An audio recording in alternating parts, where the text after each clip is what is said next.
ولذلك احذر، ما كب الناس في وجوههم على مناخرهم إلا حصائد ألسنتهم. هذا ومن أخطر ما تقول بلسانك القول على الله بغير علم. احذر احذر احذر.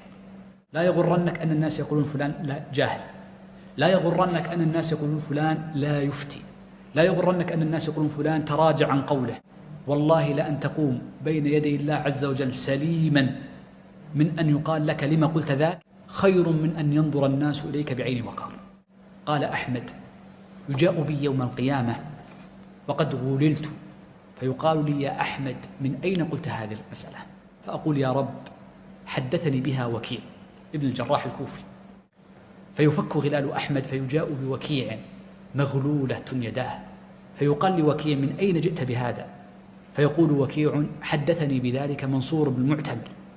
فيفك غلال وكيع ويؤتى بمنصور، فيقال لمنصور: وقد غل، من أين جئت بهذا؟ فيقول: حدثني به إبراهيم النخعي. فيفك غلال منصور ويؤتى بإبراهيم مغلولا، فيؤتى بإبراهيم مغلولا، فيقال له: من أين قلت هذا؟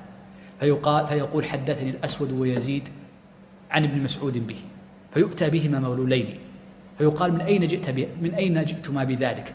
فيقولون: حدثنا به ابن عباس بن مسعود. فيأتي ابن مسعود مغلولا، فيقال له: من أين جئت بهذا؟